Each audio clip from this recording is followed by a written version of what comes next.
Buenos días para todos ustedes. Estoy muy honrado de que me hayan invitado a este evento, porque este evento huele a Constitución. Y huele a Constitución porque una de las grandes promesas del proceso político de 1991, con el que muchos podremos estar de acuerdo o en desacuerdo, algunos criticarlo, algunos apreciarlo, estuvo lleno de democracia, estuvo lleno de participación, estuvo repleto del interés de las personas, de todos los grupos de ciudadanos, de todos los grupos políticos, de hacerse sentir, de expresar su voz. Entonces es un gran honor para mí estar en este evento tan trascendental, tan importante, y que uno debería destacar y hacer resonar con mucha fuerza. Y empezaba yo señalando, digamos, que huele a Constitución, porque, digamos, la gran promesa de la Constitución, reitero, fue constituir una república democrática, participativa y pluralista, además de otras cosas, pero una gran promesa, una república democrática, participativa y pluralista. Y yo quisiera contarles esto, que puede sonar un poco técnico, como de abogado, pero que es muy fácil comprender. La Constitución anterior, la que rigió desde 1886 con todas sus reformas, solamente establecía antes del 91 una forma para modificarla, y solo la podía modificar el Congreso. No había ningún otro mecanismo para modificarla. Solamente si el Congreso decidía modificar su constitución, modificar la Constitución, eso se podría hacer. Entonces, antes del 91 estábamos en un gran digamos, problema. Fuerzas políticas, movimientos de ciudadanos, movimientos de indígenas, estudiantes, movimientos de afrodescendientes, de raizales, en general de todo tipo de personas, personas descontentas con la forma como funcionaba la clase política, intentando modificar la carta, promover cambios, y sin embargo la Constitución no se dejaba, y no se dejaba simplemente porque había una prohibición en la carta para hacer. Pues bien, recuerdan ustedes, en aquel entonces, en 1990, el presidente de la República dictó unos decretos que se llamaban unos decretos de estado de sitio. En buena medida nuestra historia republicana durante el siglo XX fue una historia de estados de sitio, el presidente atribuyéndose siempre poderes, en fin. Pero bueno, por estas cosas de la vida, empezó a forjarse todo el movimiento de lo que se conoció en su momento como la séptima papeleta, ¿cierto? Un movimiento orientado a abrir los canales para la participación, y sin embargo la Constitución no lo permitía, hasta que fue tal la presión del pueblo, del momento político, que el presidente en uno de sus decretos dispuso que fuera posible contabilizar la séptima papeleta. Eso generó un ambiente político con bastante intensidad, y finalmente en otro de esos decretos de estado de sitio se abrió la posibilidad para convocar una Asamblea Nacional Constituyente con el propósito de modificar la Constitución. Imagínense el contexto: una Constitución centenaria, ¿cierto? Con restricciones muy fuertes para su modificación, y el movimiento político tratando de abrir los canales. Pues bien, estos decretos que dictaba el presidente tenían que ser controlados antes tenían que ser controlados por la Corte Suprema de Justicia. Entonces la Corte Suprema de Justicia cumplía las funciones de defensora de la Constitución, y la Constitución decía que solamente se podía reformar por el Congreso, no por una Asamblea Nacional Constituyente, que era lo que estaba tratando de hacer el gobierno por la presión del pueblo, por la presión popular de los diferentes movimientos. Y la Corte Suprema, en un fallo histórico dijo que, a pesar de que la Constitución decía eso, lo que se estaba intentando manifestar en ese momento era el poder constituyente primario. Un poder constituyente no sujeto a límites, no sujeto a restricciones, con capacidad para darse su propia constitución. Esto es extraordinario y además explica el espíritu profundamente democrático del 91. La Corte Suprema, en un fallo súper dividido, ¿cierto? Quedaron prácticamente mitad. Los magistrados, se abrió el camino de la Asamblea Nacional Constituyente, una Asamblea Nacional Constituyente que por lo demás, con todos los problemas y con todos los juicios históricos que se le han hecho cada vez que cumple 10 años, fue una asamblea definitivamente participativa, ¿cierto? En la que todos tuvieron voz, Entonces, uno dice ¿por qué se vuelve tan importante una ley que se ocupa de regular la participación ciudadana? Pues resulta ser muy importante precisamente por eso, porque a través de ella se concreta, se materializa, se realiza la promesa constituyente de 1991 de fundar una república democrática, participativa y pluralista. Esta ley, hago aquí un paréntesis muy corto, esta ley tuvo un curso muy largo desde que se inició, desde que se presentó el proyecto, inicialmente por el gobierno y posteriormente por una iniciativa también de uno de los congresistas. Tuvo un largo periodo en el Congreso de la República. Eso obedeció a varias razones. Esta es una ley estatutaria, ya les cuento por qué es una ley estatutaria. Esta es una ley estatutaria y requiere, primero, ser aprobada por el Congreso, y luego de que es aprobada por el Congreso, tiene que ser enviada a la Corte Constitucional para que la Corte determine si esa ley es compatible o no con la Constitución. Antes de entrar en vigencia, la Corte la revisa. Entonces, el proyecto se presentó y se tramitó como ley y fue remitida a la Corte Constitucional. Y en 2 oportunidades la Corte Constitucional tuvo que devolverla al Congreso de la República porque no se habían cumplido los procedimientos regulares para su aprobación. Entonces, en alguna oportunidad detectó que no había sido aprobado por las mayorías requeridas, entonces la tenía que devolver al Congreso. Finalmente el texto ya completo, después de su debida aprobación, llegó a la Corte Constitucional, y la Corte Constitucional apenas este año, en la sentencia C-150 del 2015, se pronunció sobre su constitucionalidad. Entonces es una ley que viene como desde 2011, 2012, haciendo su curso por el Congreso. Y quiero aquí indicarles una cosa: esta es una ley estatutaria, y es una ley estatutaria que reforma una ley estatutaria anterior, que era la ley que todavía permanece vigente en muchas de sus partes, la ley 134 de 1994. Pero ¿qué significa que sea una ley estatutaria? La Constitución reservó para las leyes estatutarias los asuntos más importantes.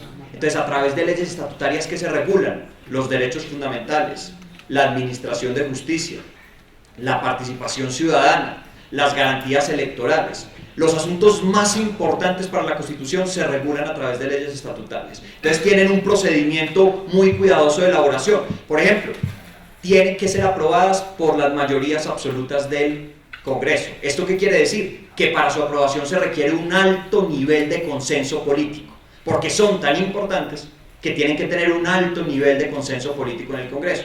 Y adicionalmente el constituyente dijo, además deben ser aprobadas en una sola legislatura, o sea, en un año. ¿Esto qué implica? Que el constituyente, la Constitución del 91, quiso que los debates alrededor de ese tipo de leyes se concentraran, para que no se extendieran a lo largo del tiempo, sino que se concentraran en determinados momentos. Y finalmente, tiene un control previo de la Corte, un control previo que es integral. La Corte revisa toda la ley para determinar una a una sus normas, aunque sean 113, como es en este caso, si la ley es compatible o no con la Constitución. De manera tal que cuando la ley, digamos, cuando el proyecto de ley es aprobado por la Corte Constitucional y luego sancionado por el presidente, digamos, queda dotada de un valor especial. Y ese valor especial, además, tiene otra consecuencia, y es que esas son normas Ustedes de pronto han oído esto, a veces lo han dicho, estas son normas que hacen parte de una cosa que se llama el bloque de constitucionalidad.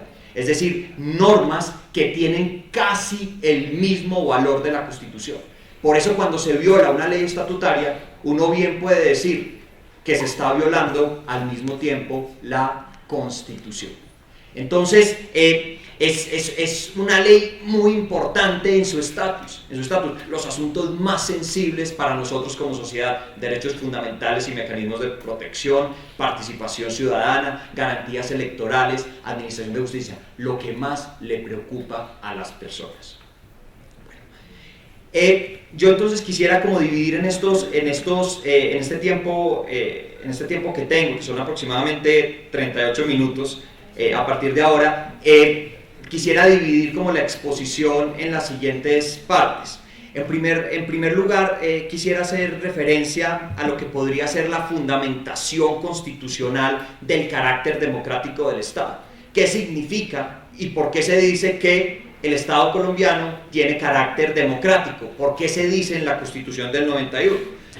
A continuación de ello, trataré como de presentarles las ideas que tuvo la Corte Constitucional para examinar esta ley. Es decir, cuáles son como las ideas centrales que tiene la Corte Constitucional para revisar una ley como esta.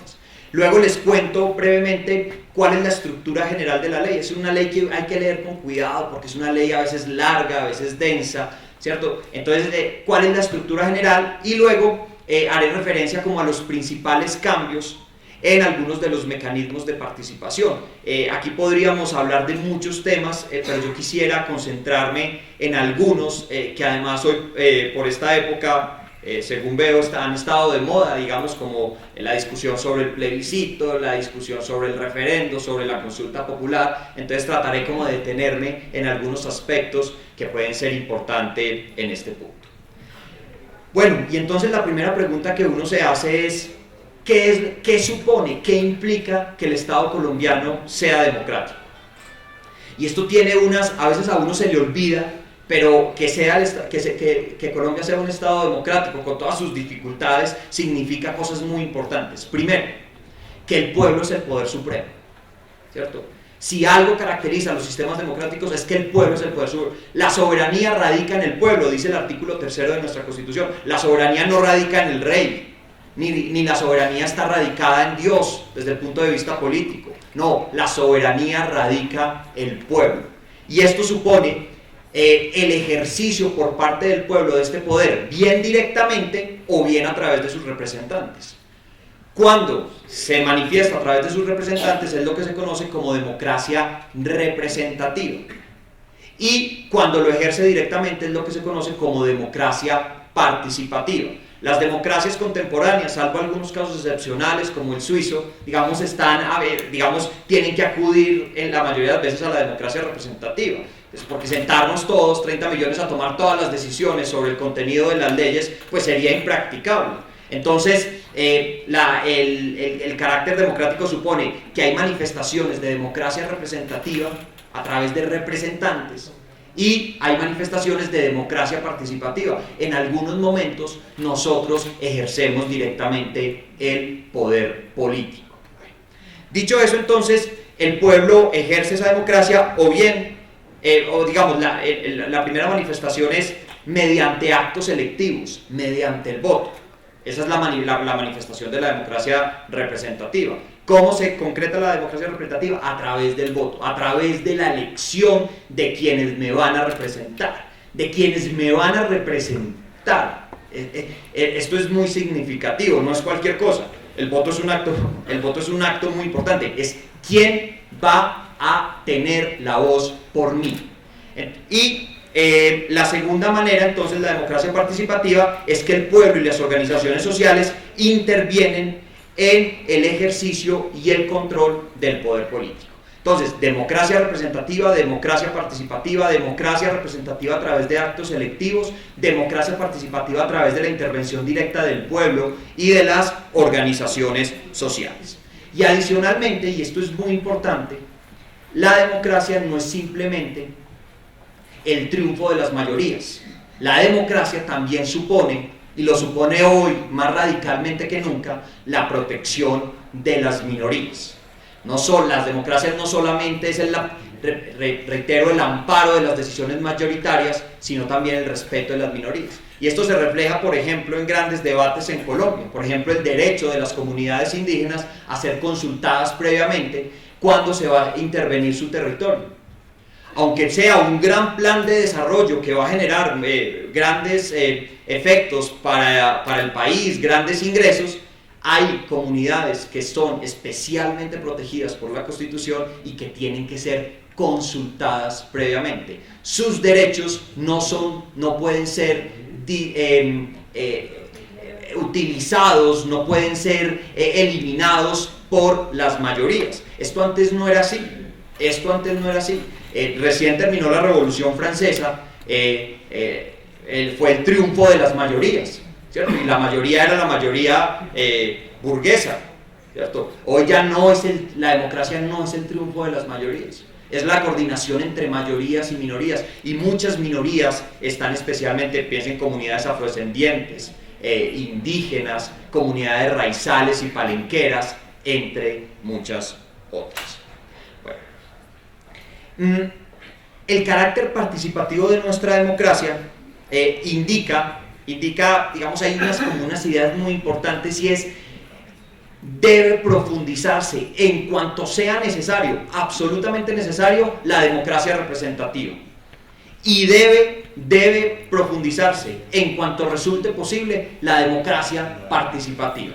Estas ideas creo que son muy importantes, ¿cierto? Es decir, la democracia representativa parece ser necesaria porque no nos podemos sentar todos nosotros a tomar las decisiones, ¿cierto? Entonces, en cuanto sea absolutamente necesario, democracia representativa, pero en cuanto sea posible, democracia participativa. Esto lo que supone es una fuerza expansiva de la democracia participativa, de la posibilidad de los ciudadanos de ejercer directamente el poder político.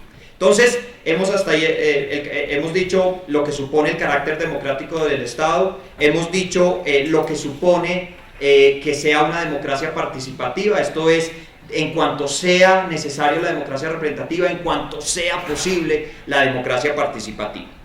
¿Y cómo se concreta más específicamente esa democracia participativa? O mejor, esa democracia.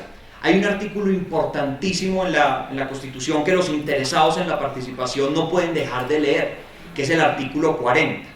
El artículo 40 reconoce el derecho a conformar, ejercer, el derecho fundamental de los ciudadanos a conformar, ejercer y controlar el poder político. Derecho fundamental. Hay un profesor que dice que un derecho fundamental es algo así como aquellas pretensiones políticas y morales de una sociedad que la sociedad está dispuesta a proteger así se caiga el mundo. Es un derecho fundamental a conformar, a ejercer y a controlar el poder político. Y se manifiesta de muchas maneras, a través del voto, o por ejemplo en la posibilidad de los ciudadanos de presentar referendos, iniciativas ciudadanas, consultas populares, o el derecho de los ciudadanos a conformar partidos políticos, o el derecho de los ciudadanos a ejercer, por ejemplo, el derecho de petición, o el derecho de los ciudadanos a presentar acciones en defensa de la Constitución. Día a día, diariamente a la Corte Constitucional llegan muchas demandas de inconstitucionalidad de ciudadanos preocupados porque una ley está desconociendo la Constitución, está desconociéndose. Esa es una forma también de participar. Entonces uno podría como establecer derivar del artículo 40 como 4 grandes derechos. El derecho a la democracia como representación, ya lo hemos visto. El derecho a la democracia como decisión, la posibilidad de tomar yo directamente las decisiones, por ejemplo, a través de un referendo, de una revocatoria del mandato, de una consulta popular. El derecho a la democracia como control, ¿cierto?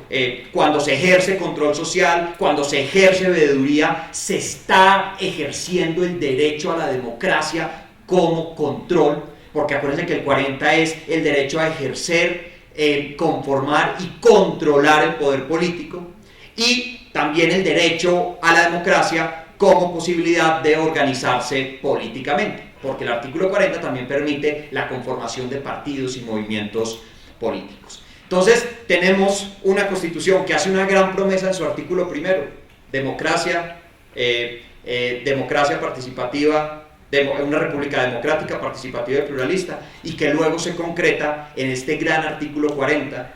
No olviden esto, se trata de un derecho fundamental.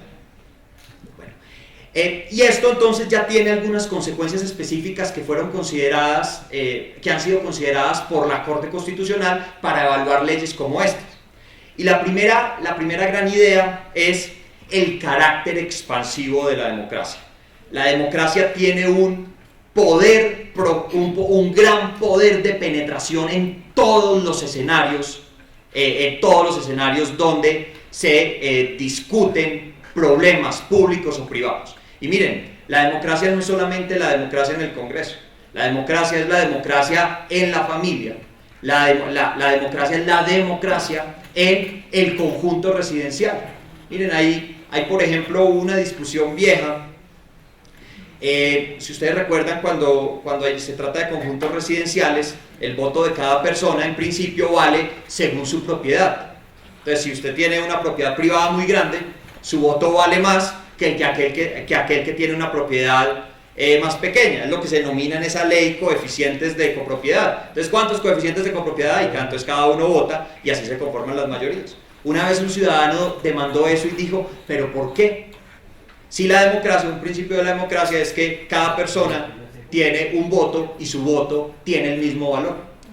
Entonces había una gran tensión entre cómo se tomaban las decisiones allá y qué era lo que exigía la democracia. Y lo que la Corte Constitucional dijo en esta decisión es que cuando se trataba de decisiones no económicas, como por ejemplo uso de la piscina, uso de zonas comunes, en fin, de espacios públicos de recreación, la decisión era una persona por un voto. Y cuando se tratara de decisiones económicas, como por ejemplo fijación de cuotas de administración, pues se tomaban en función del coeficiente de copropiedad. Pero miren la forma como la democracia invade escenarios en los que uno diría, pero la democracia, ¿qué hace allá? No, la democracia tiene mucho que hacer allá. ¿O qué hacen los colegios la democracia? ¿Cómo así que el manual de convivencia hay que concertarlo con los estudiantes? Si las relaciones de educación tienen que ser unas relaciones jerárquicas, diría alguien. No, porque la democracia se proyecta también en aquellos espacios educativos. Bueno, entonces, esto es muy importante, el carácter expansivo. A veces la Corte lo denomina la vis expansiva de la democracia. Bueno, la segunda gran idea que ha tenido la Corte para juzgar leyes como estas, es la regla de la mayoría limitada. Y la regla de la mayoría limitada lo que indica es que las mayorías no pueden tomar las decisiones, no pueden tomar todas las decisiones. Hay decisiones que las mayorías no pueden tomar. Por ejemplo, las mayorías no pueden tomar la decisión de anular un derecho de una minoría. Las mayorías no pueden tomar la decisión de establecer la prisión perpetua a menos que se cambie la Constitución.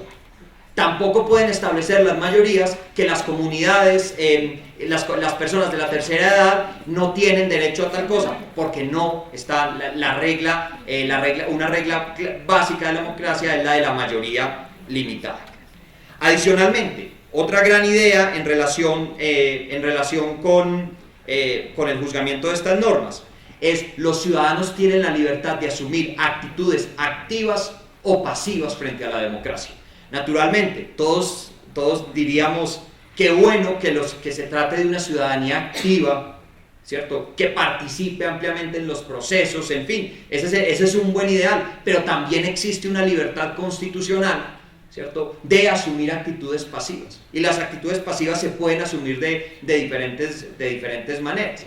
Entonces, una gran discusión que se ha presentado en esto es si, por ejemplo, hay algunos mecanismos de participación, como por ejemplo la consulta popular, que requiere que un número de ciudadanos participe. Entonces requiere participar la tercera parte del censo electoral, es lo que se denomina el umbral, ¿cierto? Entonces la pregunta es, ¿puede el Estado colombiano premiar a las personas que participan en esos procesos que requieren umbral? Y lo que ha señalado la Corte es que no es posible premiar en aquellos casos en los que se requiere el umbral. ¿Por qué? Porque los ciudadanos también tienen la posibilidad, como un mecanismo de oposición a determinada decisión, no participar para que no se cumpla el umbral. Entonces, o sea, hay en otros como el voto, en los que no hay en las elecciones, en las que no hay umbral, en las que sí se puede premiar la participación. Bueno, la otra era la regla que ya les mencionaba, que es una regla clásica de la democracia, y es una persona, un voto. Este es un gran triunfo. A veces a uno se le olvidan estos grandes triunfos, pero cuando fue aprobada cuando se ocurrió todo lo de la Revolución Francesa, la gran pelea de lo que se denominaba el tercer estado, que era el pueblo, era porque si ellos eran más, solamente tenían un voto, y la nobleza y el clero, que eran menos, tenían también un voto. Entonces, esta regla no se puede olvidar, la regla de una persona, un voto. La otra regla importante es la prohibición de estatizar la democracia y, en consecuencia, la obligación de proteger el pluralismo. La prohibición de estatizar la democracia es que está prohibido que solamente sea posible manifestar o concretar la democracia a través del Estado. No, el Estado, la Constitución reconoce que paralelo al Estado existen otras formas de participación, otras formas de realizar la democracia, y en consecuencia existe una prohibición de estatizar y de proteger el pluralismo, otras manifestaciones de participación, aunque no estén reconocidas en la Constitución, en la ley, deben ser protegidas. La prohibición de estatizar la democracia. Es decir, en el fondo lo que está diciendo esta regla es la responsabilidad respecto de la democracia no solamente es del Estado, es fundamentalmente también de las comunidades. Hay otras reglas importantes, por ejemplo, el deber de promover estructuras democráticas, ¿cierto? Entonces, la democracia no solamente termina cuando el ciudadano se expresa o las organizaciones se expresan hacia afuera, sino que se ha señalado que al interior de determinadas organizaciones tienen que cumplirse determinadas exigencias democráticas. Por ejemplo, cómo se toman las decisiones en los partidos políticos. Entonces, las decisiones en los partidos políticos tienen que adoptarse a través de procedimientos democráticos. Esta es como la interferencia de la democracia hacia el interior, no solo hacia el exterior, sino hacia el interior. Hay otra regla importante, que es la prohibición de sustituir a las autoridades estatales en el desarrollo de las actividades de control. Acuérdense que una de las manifestaciones de la democracia es la democracia como control, el derecho a controlar la actividad del Estado, la gestión pública, las políticas públicas. Pero la Corte ha sido cuidadosa en señalar que no es posible trasladarle a los particulares aquellas obligaciones que son del Estado. No es posible entonces asignarle a los particulares la obligación de adelantar ellos solos la gestión fiscal, cuando existen contralorías que tienen a su cargo esa responsabilidad, o la obligación de investigar delitos contra el patrimonio público, cuando esa responsabilidad le corresponde a la Fiscalía o a las autoridades disciplinarias, entre otras. Entonces, existe una prohibición de sustituir, reitero, a las autoridades estatales en el desarrollo de las actividades de control. Estas son, digamos, es como el marco más general que utilizó la Corte para juzgar esta que fue finalmente aprobada como ley estatutaria. ¿Cuál es la estructura de la ley? La ley está dividida en 9 títulos. Esos títulos, a su vez, algunos se dividen en capítulos. Son 113 artículos. El primer título se ocupa de definir cuál es el objeto de la ley. Entonces, allí se establece que el objeto de la ley es regular los mecanismos de participación democrática, ¿cierto? Y adicionalmente otras formas de organización social. ¿Agotó esta ley las posibilidades de regulación? No. Simplemente se regularon algunas. Unos ciudadanos en el proceso de control que se surtió ante la Corte decían: esta ley omitió de manera inconstitucional regular, por ejemplo, el derecho especial de las comunidades étnicas o afrodescendientes a participar, o no reguló un derecho especial de las mujeres a participar, y algunos acusaban la ley por haber omitido eso. Lo que dijo la Corte Constitucional es que una ley como estas podía regular algunos asuntos sin perjuicio de que esos otros asuntos que echaban de menos a algunos de los ciudadanos pudieran ser regulados posteriormente. Entonces, no es una ley exhaustiva. De hecho, ustedes saben, por ejemplo, en materia de veedurías ciudadanas existe una ley aparte, más completa, la ley 850, que se ocupa de esta materia. Bueno, el segundo título se ocupa de establecer reglas comunes a todos los mecanismos de participación ciudadana. ¿A qué mecanismos de participación ciudadana me estoy refiriendo? Por ejemplo, al referendo, a la iniciativa normativa, a la revocatoria del mandato, a la consulta popular y al plebiscito y al cabildo abierto. Son, digamos, los principales mecanismos de participación que se regulan acá. Entonces establecen reglas comunes. También, como algunos de estos mecanismos requieren a veces aprobación o de los consejos municipales o de las asambleas departamentales, se establece una regulación sobre el paso a través de esas corporaciones. En el título 3 se regula más específicamente cada uno de estos mecanismos. Entonces se establecen reglas particulares sobre el cabildo abierto. Una de las grandes modificaciones en materia de cabildo abierto es que antes solamente estaba previsto para el nivel municipal. Esta ley lo amplía al nivel departamental y adicionalmente, digamos, se establecen, reitero, reglas particulares sobre cada uno de los mecanismos. Cuántas personas tienen que participar, cuándo se aprueba un determinado mecanismo, qué pasa cuando se revoca el mandato, qué pasa cuando se aprueba un referendo, qué pasa con una consulta popular en caso de ser aprobada, en fin. Este es el título tercero. El título cuarto se ocupa de regular lo que se denomina la rendición de cuentas. Y allí se establece la rendición de cuentas obligatoria para la rama ejecutiva y para las juntas administradoras locales, los consejos y las asambleas. Una de las acusaciones que se dirigió contra la ley era que no se había regulado la rendición de cuentas por parte del Congreso. Nuevamente la Corte de los congresistas, nuevamente la Corte hizo la misma consideración. Hubiera sido posible que se regulara acá, pero si no se hizo, eso no hace inconstitucional o contraria a la Constitución la ley. Entonces es posible que, pero pues no sé, como se quiera mirar, no se reguló ese asunto. Solamente para la rama ejecutiva, para las juntas administradoras locales, para los consejos y las asambleas. Yo no sé si ya se habrá expedido para ejercer este derecho o para hacer realidad la rendición de cuentas. Es muy importante la expedición del denominado Manual Único de Rendición de Cuentas, que creo que es una herramienta muy importante para llevar a efecto, para concretar este mecanismo.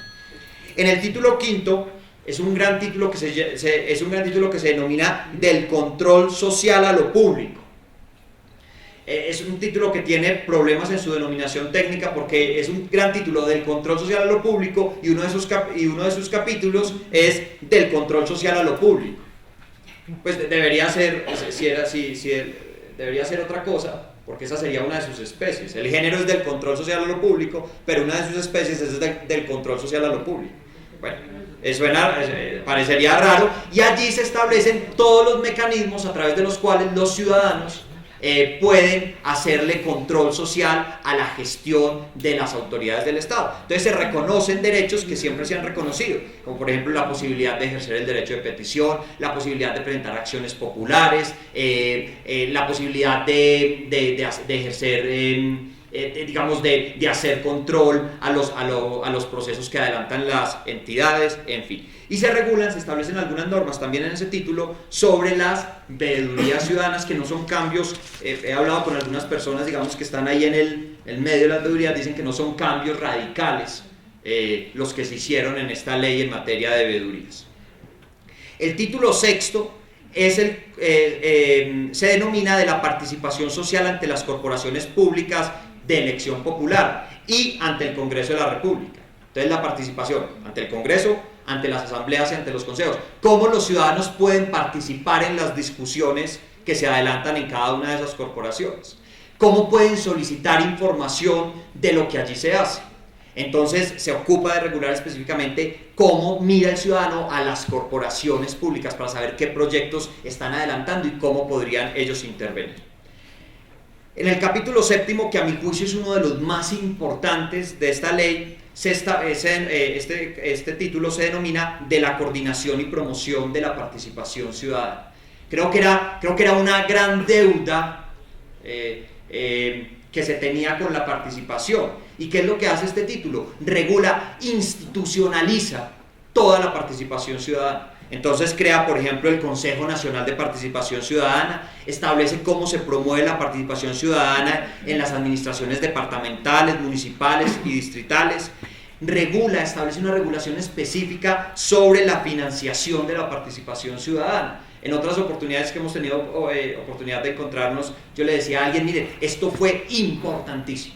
Esto fue importantísimo y la Corte Constitucional hizo una consideración especial alrededor de la financiación de la participación ciudadana. Dijo que era obligación de las autoridades incluir gastos de participación en los presupuestos, que era una obligación, que su incumplimiento debería dar lugar a responsabilidades, y que aquellas normas que aprobaran, por ejemplo, los presupuestos y que hubiesen omitido el gasto de participación podrían ser demandadas ante los jueces para cuestionar su validez.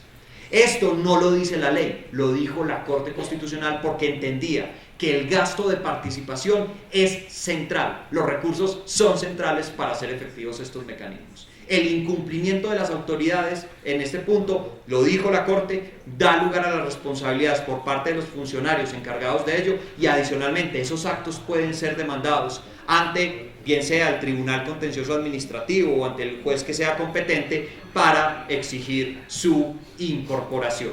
No se les olvide esto, digamos, la Corte le dio bastantes dientes a esta obligación.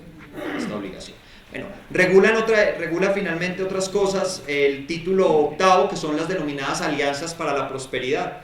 Eso es la posibilidad de llegar a acuerdos cuando se pretendan adelantar proyectos mineroenergéticos entre la comunidad, las empresas privadas, el gobierno, alrededor de estos proyectos.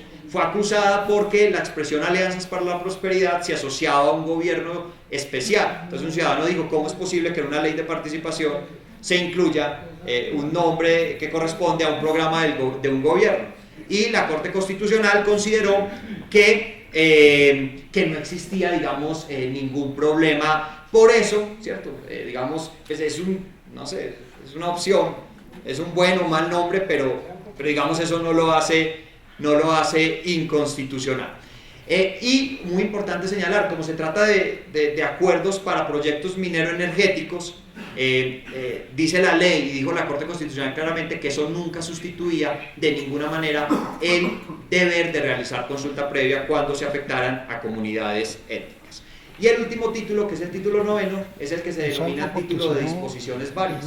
Les dice cuándo entra en vigencia la norma, establece, da algunas pistas sobre cuál es el alcance de los derechos de los ciudadanos, los deberes, en fin. Como ya se está acabando el tiempo, sí, ya me quedan 10 minutos. Entonces, quisiera como darles algunas ideas sobre las principales regulaciones para que ustedes puedan leer luego posteriormente la ley un fin de semana, ¿cierto? Y entonces hay algunos grandes mecanismos en esta ley.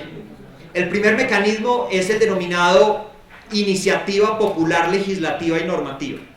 ¿Qué es este mecanismo? Que en verdad es un derecho. Es el derecho de los ciudadanos a presentar proyectos de normas. ¿Ante quién? Ante los consejos, ante las asambleas o ante el Congreso. Es el derecho de los ciudadanos a presentar proyectos para que sean debatidos en el Consejo, en la Asamblea o en el Congreso. ¿Qué se requiere, digamos, para que uno pueda presentar un proyecto? Si el propósito es presentar un proyecto de ley o un proyecto de modificación de la Constitución, se requiere un apoyo del 5% del censo electoral. Entonces yo tengo que reunir firmas correspondientes al 5% electoral para poderlo presentar al Congreso de la República. Y si es un si es una iniciativa territorial, para presentar una norma en el Consejo o en la Asamblea, se requiere el 10% del censo electoral. Ahora, ¿qué implica esto? Esto implica varias cosas importantes. Porque uno dice, bueno, lo presenta y entonces ¿qué? ¿Qué pasa? Entonces, ¿qué dice la ley? La ley dice que primero el proyecto tiene que ser tramitado como proyecto urgente, ¿cierto? Esta es una posibilidad excepcional. Solamente el presidente de la República en algunas leyes puede decir tramítese de manera urgente. Cuando viene respaldado por el pueblo hay que tramitarlo de manera urgente. Los términos para su discusión y para su aprobación son improrrogables. Y debe dársele un procedimiento prioritario frente a otros proyectos. Y el vocero de la iniciativa tiene el derecho a participar con voz, naturalmente sin voto porque no es electo, en las discusiones alrededor de ese proyecto. Este derecho no es un derecho a que aprueben el proyecto, es un derecho a presentarlo y a que lo discutan. Y es muy importante porque si no es aprobado, los ciudadanos pueden pueden solicitar que se realice un referéndum. Ah, bueno, no lo quisieron aprobar los consejos municipales, no lo quisieron aprobar la asamblea, no lo quiso aprobar el Congreso, pues nosotros vamos a llamar al pueblo para que el pueblo, como árbitro final de la disputa democrática, tome esta decisión. Solamente se pueden presentar proyectos que correspondan a la respectiva entidad territorial. Hay otras restricciones. Por ejemplo, no se pueden presentar proyectos sobre amnistías ni indultos porque son de iniciativa exclusiva del gobierno, entre otros. Ahí en la ley aparecen otras restricciones. El segundo gran mecanismo es el referendo. ¿Qué es el referendo? Es el derecho del pueblo a ser convocado para que apruebe o rechace un proyecto de norma o derogue una vigente. En el anterior es el derecho del pueblo a presentar un proyecto para que sea discutido en el Congreso, en los consejos o en las asambleas o en las juntas administradoras locales. El referendo es un derecho del pueblo a ser convocado para que él decida si se aprueban determinadas normas o si se derogan algunas ya vigentes. Hay muchas modalidades de referendo. Desde la perspectiva de la materia sobre la cual se pronuncia, uno podría hablar de referendos constitucionales, cuando el objeto es una norma de la Constitución, referendos legales, cuando la norma es una ley, o referendos territoriales, cuando, por ejemplo, lo que se busca discutir es un acuerdo de un consejo municipal o una ordenanza de una asamblea departamental. ¿Qué otras posibilidades existen? Miren, esta ley amplió las posibilidades del referendo. Yo les contaba, una primera posibilidad del referendo es cuando no se aprueba la iniciativa presentada por los ciudadanos, surge la posibilidad del referendo. Otra posibilidad es que la asamblea departamental o el consejo municipal convoquen al pueblo para que él se pronuncie sobre la aprobación o no de una determinada norma. Y otra posibilidad es, aunque yo no haya presentado una iniciativa normativa, la mencioné anteriormente, aunque la asamblea o el consejo no me convoque, si una iniciativa de referendo está apoyada por el 20% del censo electoral territorial, esto solamente es para el nivel territorial, el 20% del censo electoral territorial, hay posibilidad de convocarlo directamente, sin necesidad de hacer tránsito ni por la asamblea ni por el consejo, sino el pueblo directamente se llama a sí mismo. Vamos a decidir sobre este asunto, ¿cierto? Porque tenemos el 20% del censo. Hoy por hoy, digamos, la discusión sobre los referendos se ha vuelto importante porque es una de las discusiones sobre cómo, por ejemplo, deberían aprobarse los acuerdos en un eventual proceso de paz.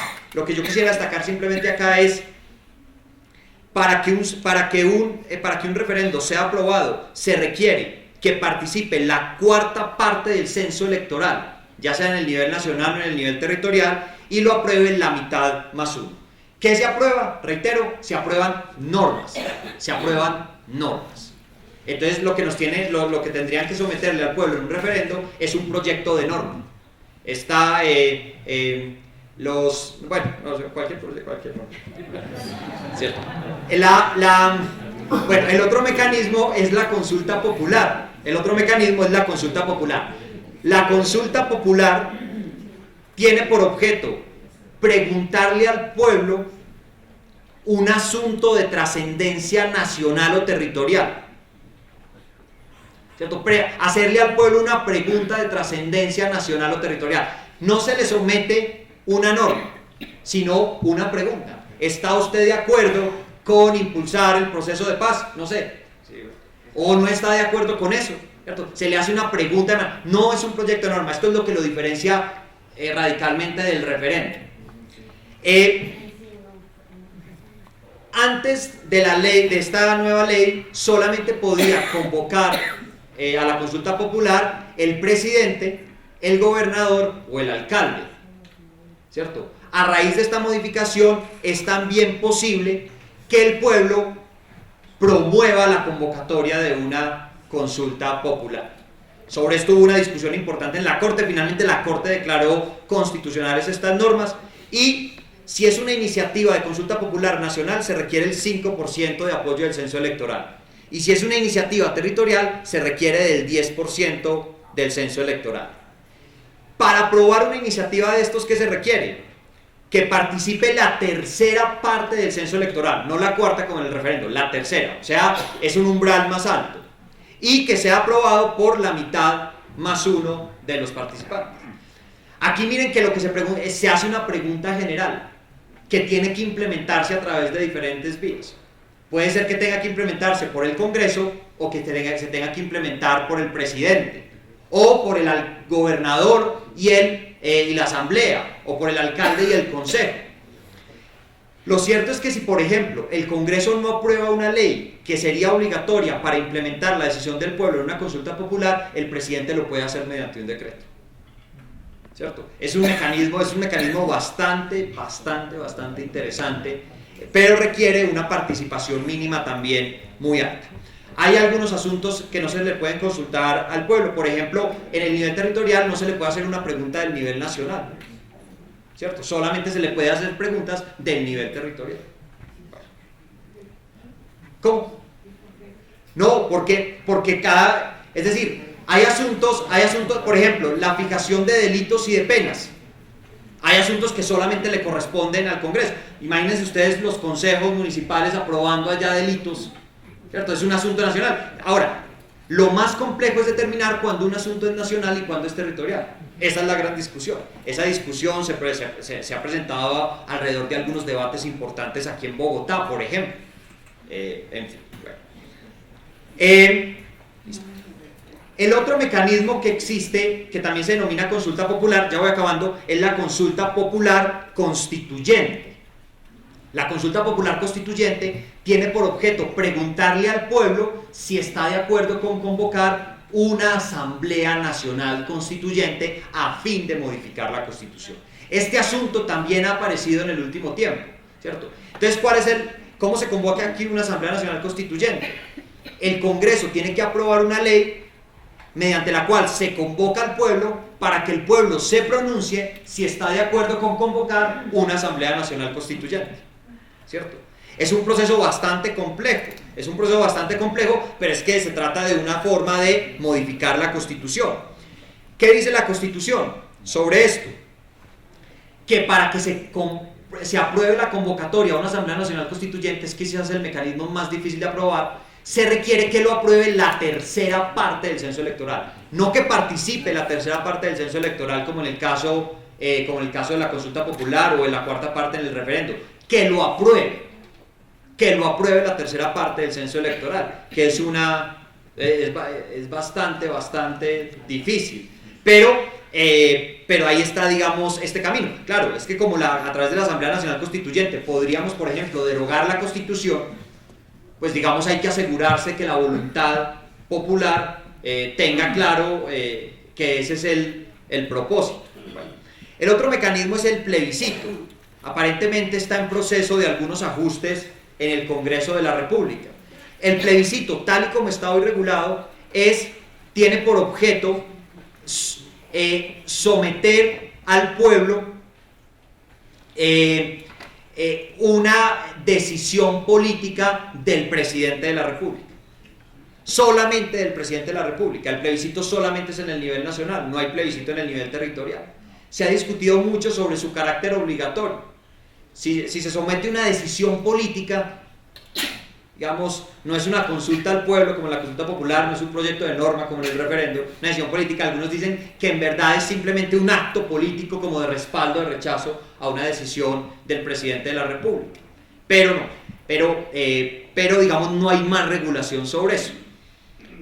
Se requiere que participe el 50% del censo electoral y que lo apruebe más del 50% del censo electoral, ¿cierto? Que participe por lo menos es muy en general en un plebiscito que se ha aprobado es bastante difícil. No he podido oír ahí en las noticias que están tratando de reducir esa participación. Listo, ya voy, déjenme terminar con este punto y ya.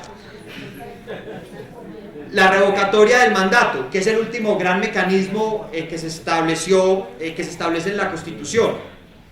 La revocatoria del mandato tiene un origen muy interesante y es el denominado voto programático. El voto programático es que cuando yo elijo a un alcalde o a un gobernador, estoy eligiendo un programa, no una persona, y en consecuencia, incumplir el programa propuesto por esa persona le permite al pueblo revocar su mandato. Esto es consecuencia del voto programático. Yo no elijo personas, elijo fundamentalmente programas.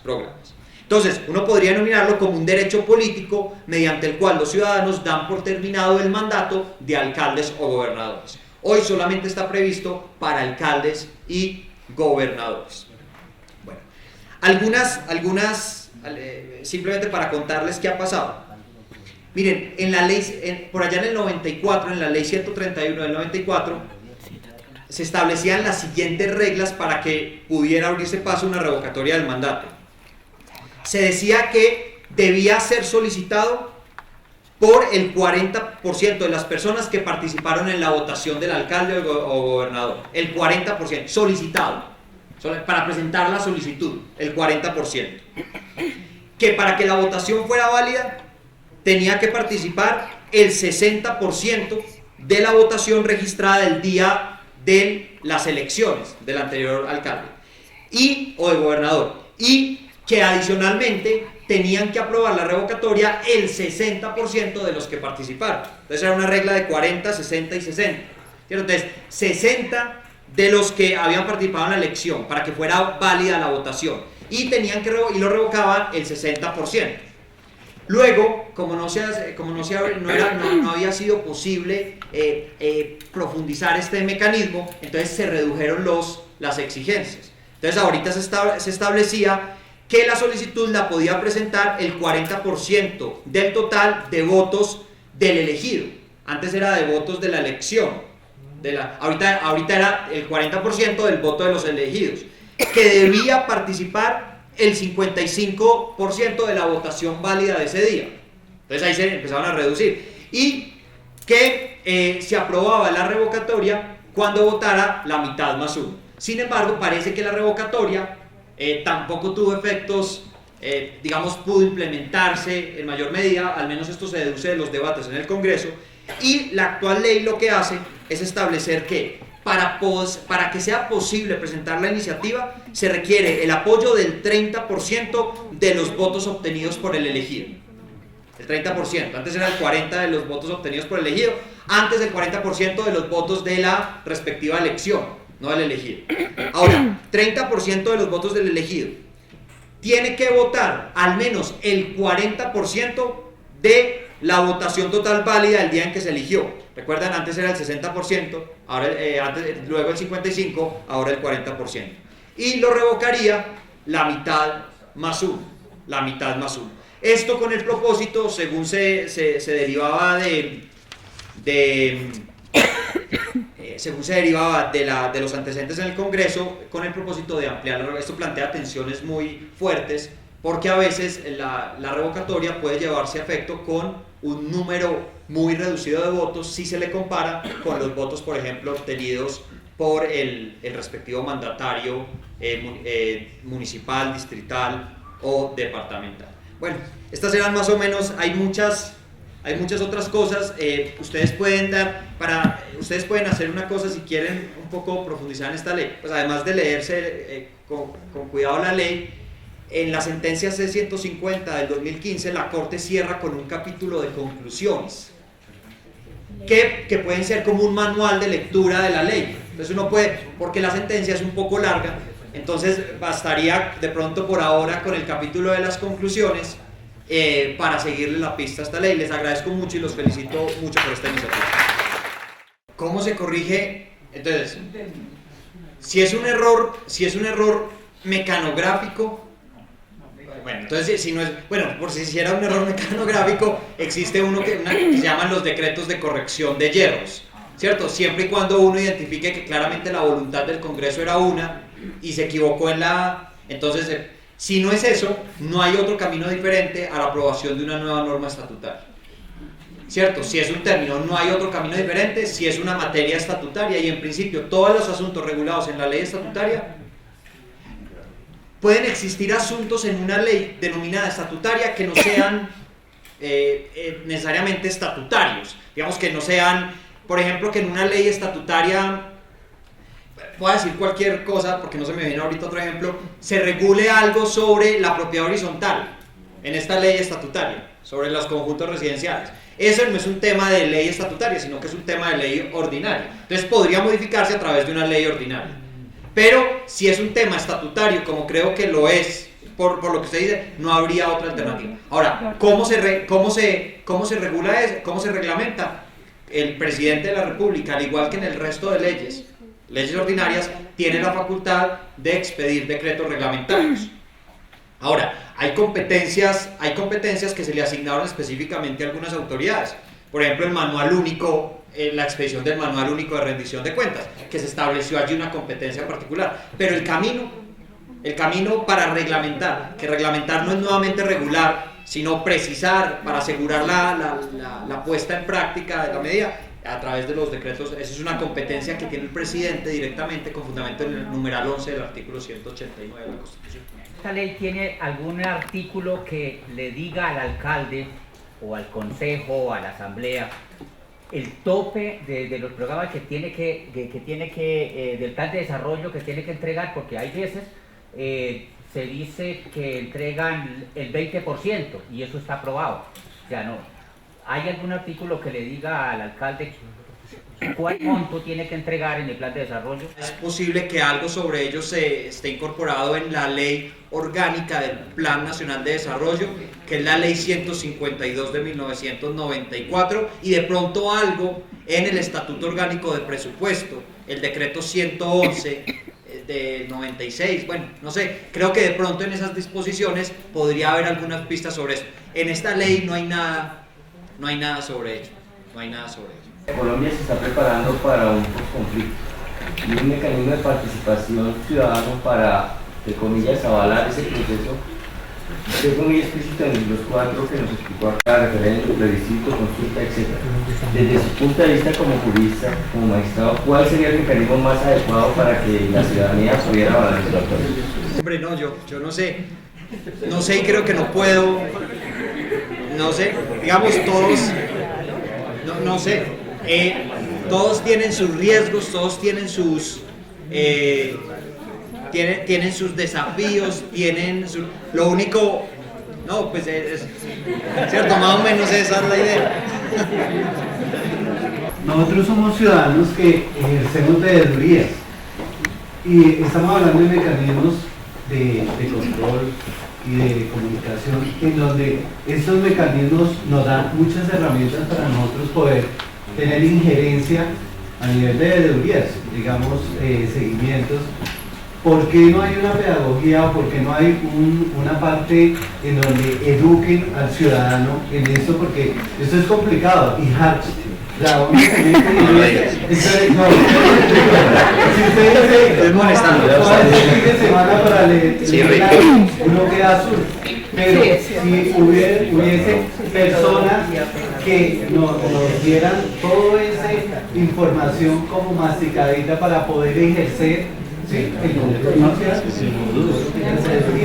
Sería importantísimo tener esa digamos, yo creo dos cosas. Primero, hay una parte de gran responsabilidad del Estado sobre esto, digamos de las autoridades con competencia en esta materia como el Consejo Nacional Electoral, la Registraduría Nacional del Estado Civil. Una parte creo que es responsabilidad del Estado, pero indudablemente creo que una parte de la responsabilidad es en buena medida nuestra. Si uno le deja esto en manos a los abogados, ¿cierto? Pues pierde su propósito, pues tiene una filosofía muy ciudadana. Yo lo que creo lo siguiente: primero, una responsabilidad le corresponde al Estado, pero otra responsabilidad es claramente nuestra. Ahora, yo creo que si se hace realidad la nueva institucionalidad, antes inexistente formalmente, por lo menos prevista ahora en la ley, yo creo que eso tendría que cambiar.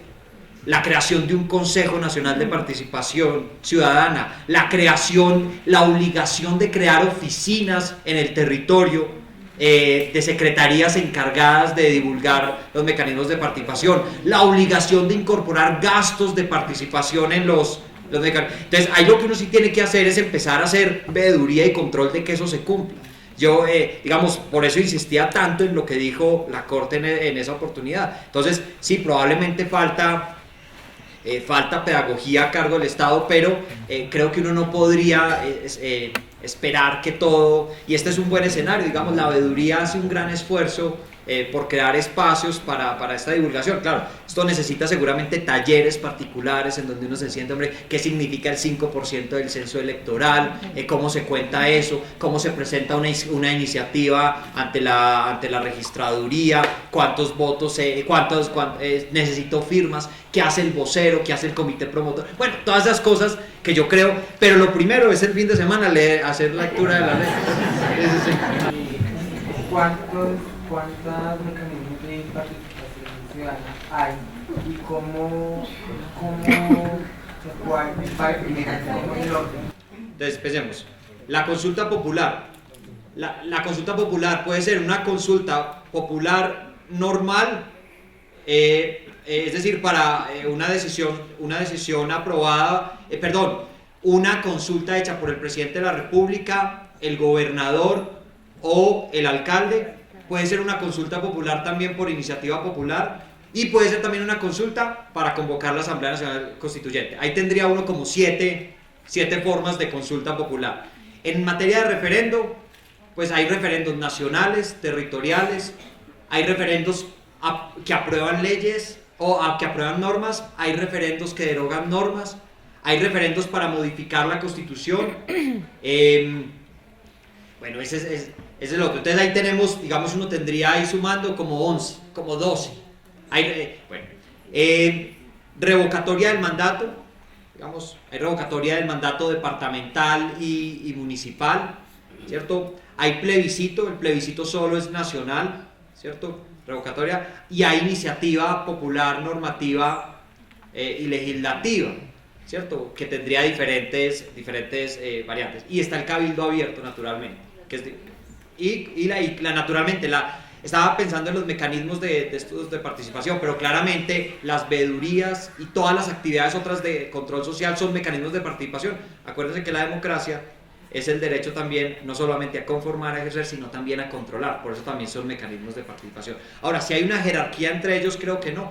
Cada uno responde a lógicas y a propósitos diferentes, ¿cierto? En algunos casos será más conveniente someter a consideración del pueblo un proyecto de norma. A veces será mejor hacerle una pregunta general, la distinción entre consulta y referendo.